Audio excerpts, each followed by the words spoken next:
अस्सलाम वालेकुम, मेरा नाम है जहांसेब हाशमी और ये है टोयोटा कोरोला GLI 2012 मॉडल। ये टोयोटा कोरोला की 12th जनरेशन है जो कि पाकिस्तान में 2009 से आना शुरू हुई थी और इस गाड़ी को एक बार फेसलिफ्ट किया गया था। ये इस गाड़ी का फेसलिफ्टेड वर्जन है जो कि 2012 से 2014 तक आया था, 14-15 तक, और फिर उसके बाद इस गाड़ी की 11 जनरेशन आ गई थी जो कि अभी तक आ रही है पाकिस्तान में। खैर, ये गाड़ी भी अपने टाइम की बड़ी आइकॉनिक कार है, इस तरह से कि एक तो इस गाड़ी की सेल्स बहुत ज़बरदस्त थी और उसके अलावा इस गाड़ी की एवरेज भी अच्छी थी, रीसेल वैल्यू भी बहुत स्ट्रॉन्ग थी, प्लस ये गाड़ी मेंटेनेंस पे भी सस्ती पड़ती थी। इवन अभी भी इन गाड़ियों के कोई खास काम नहीं निकलते और उसके अलावा इस गाड़ी में इंजन 1.3 भी ऑफर होता था। अब कोरोला में 1.6 और 1.8 आते हैं, सिर्फ 1.3 डिसकंटिन्यू कर दिया गया है। तो 1.3 वाली ये वाली गाड़ियाँ आखिरी कार्स हैं। इसकी नेक्स्ट जनरेशन में भी कुछ गाड़ियाँ आई थी कुछ साल तक, लेकिन इस पर वो भी डिसकंटिन्यू कर दी गई थी। खैर, ये गाड़ी काफ़ी अच्छा ऑप्शन है पाकिस्तान में। इस गाड़ी की डिमांड 30,50,000 रुपये है और ये गाड़ी साइकिल मोटरस्पोर्ट के पास अवेलेबल है। अगर आपने इसके बारे में कोई इन्फॉर्मेशन लेनी है तो आप इस दिए गए नंबर पर कॉल कर सकते हैं या फिर आप साइकिल मोटरस्पोर्ट को विजिट कर सकते हैं। साइकिल मोटरस्पोर्ट की टोटल 2 ब्रांचेस हैं, एक रावलपिंडी में DH2 के गेट 1 के ऑपोजिट लोकेटेड है और फिर एक सदर में मरी रोड के ऊपर लोकेटेड है। साइकिल मोटरस्पोर्ट पर सिर्फ गाड़ियों की बाइंग एंड सेलिंग ही नहीं बल्कि गाड़ियों का काम भी किया जाता है, जैसे कि पेंट्स, रैप, सिरामिक कोटिंग। फिर यहाँ पे गाड़ियों के पार्ट्स भी अवेलेबल हैं, जैसे कि headlights, tail lights, alloy rim, face lifts and much more. और उसके अलावा यहाँ पे प्रॉपर पेंट बूथ भी अवेलेबल है जहाँ पे गाड़ियाँ पेंट भी की जाती हैं। सो गाड़ियों के काम के लिए या बाइंग एंड सेलिंग के लिए Cycle Motorsports is the place. Overall it's a great Corolla and today I am going to review it. Let's start with the exterior of this car. ये टोयोटा कोरोला 2012 मॉडल का front look है जो कि Corolla की 10th generation का facelift version है। इस गाड़ी को फेसलिफ्ट किया गया था और इसके फेसलिफ्ट में इस गाड़ी की हेडलाइट्स थोड़ी सी स्लीक कर दी गई थी। इसका डिज़ाइन मोर और लेस पहले जैसा ही है, लेकिन थोड़ी सी छोटी है साइज़ में और इसका बम्पर चेंज कर दिया गया था। अगर बात की जाए फीचर की तो इसकी हेडलाइट्स के अंदर 2 पॉइंट आते हैं।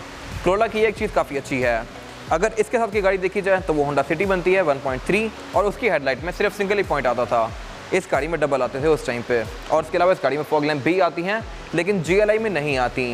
इस GLI में ये आफ्टर मार्केट लेके लगवाई गई हैं। ये 1.8 से ऑनवर्ड्स आती हैं, 1.6 में भी नहीं आती। और इवन अभी भी 2023 में भी 1.6 ऑल्टिस के अंदर फॉग लैंप्स नहीं आते। तो ये मेरे ख्याल से एक बड़ी अजीब चीज़ है। खैर, इसके अलावा इसकी जो ग्रिल वगैरह है ये नॉर्मल सी है और ये गाड़ी साइज़ में काफ़ी ह्यूज है as compare to Honda City. ये सेगमेंट के लिहाज से उससे बड़ी कार है और उसकी वजह भी है। इस गाड़ी में 1600 और 1800 सीसी इंजन भी आते हैं और उन इंजन को एकोमोडेट करने के लिए इसका साइज़ बड़ा रखा गया है। तो 1.3 वाली कार भी काफ़ी बड़ी लगती है साइज़ में। ये मेरे ख्याल से एक अच्छी चीज़ है। बाकी ये बिल्कुल बेसिक सी है फीचर्स के लिहाज से। इसमें वाइपर नॉर्मल आते हैं, हेडलाइट्स नॉर्मल आती हैं, लेकिन लुक्स के लिहाज से इस गाड़ी के पूरे नंबर हैं।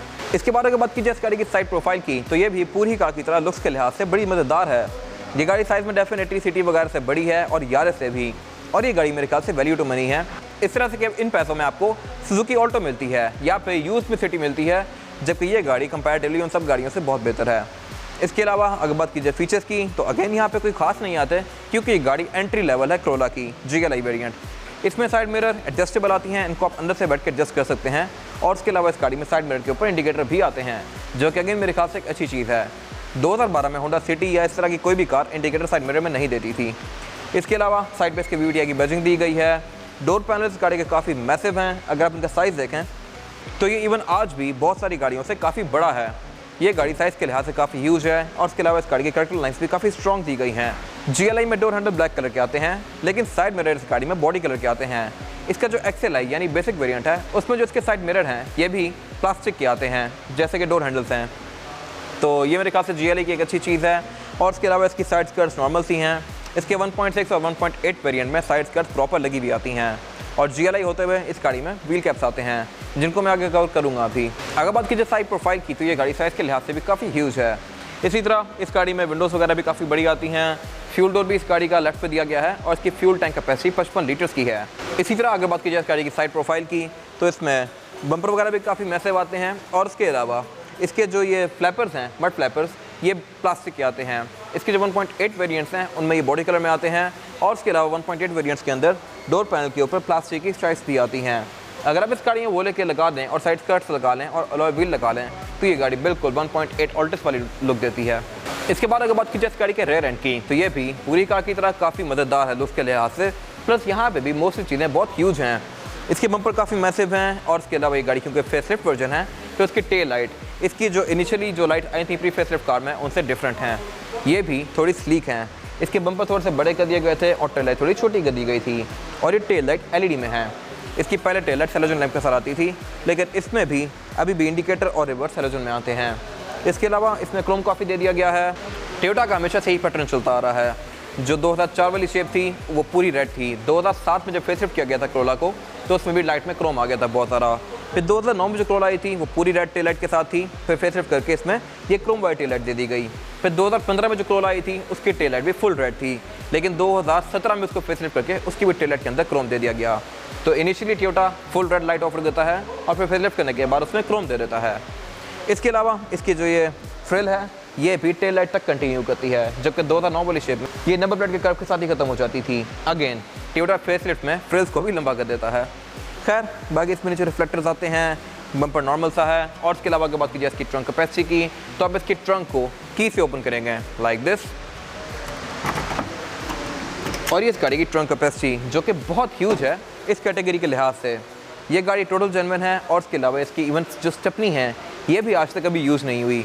इसके अलावा इसकी ट्रंक के अंदर की खास इंसुलेशन वगैरह नहीं दी गई। इस नीचे दी गई लिड को उठा के आप इस गाड़ी का स्पेयर टायर और टूल के एसेस कर सकते हैं। स्पेयर टायर इस गाड़ी में यूरोस्टार का ही पड़ा हुआ है, जेन्युइन 195, 65 और 15 साइज़ वाला, और ये अनयूज है।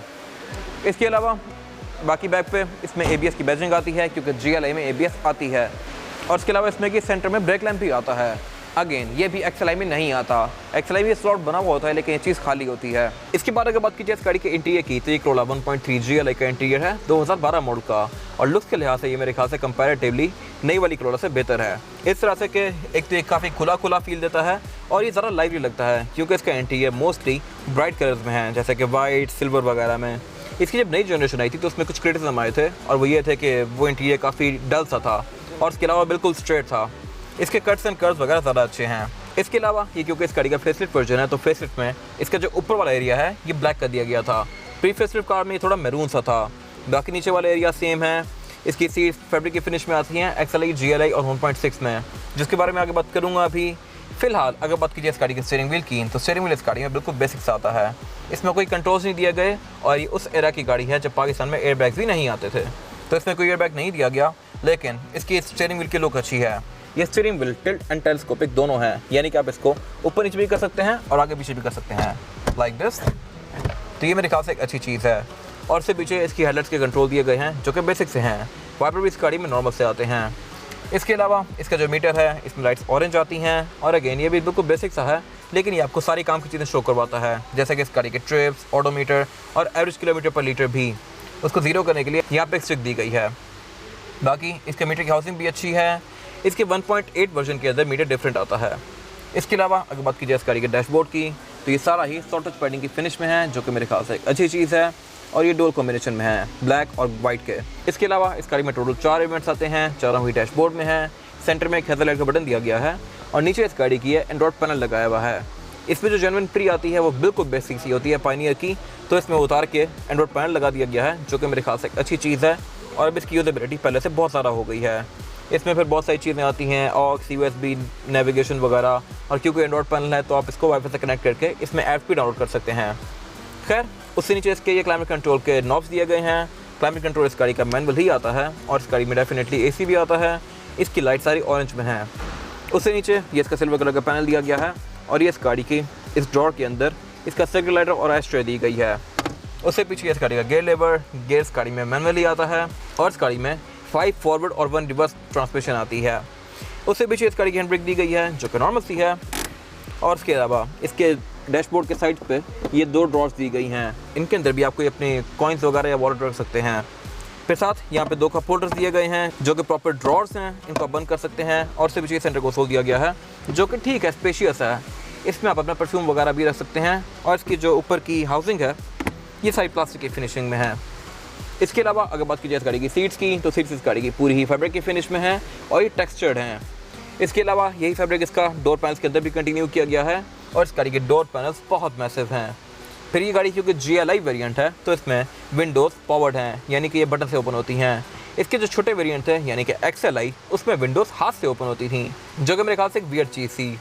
खैर इसके अलावा अगर बात की जाए इस गाड़ी के डोर पैनल की, तो इसमें बॉटल होल्डर दिया गया है, ड्रॉर दी गई है और 2 स्पीकर आते हैं डोर पैनल्स में। फिर इसमें 2 स्पीकर बैक पे भी आते हैं।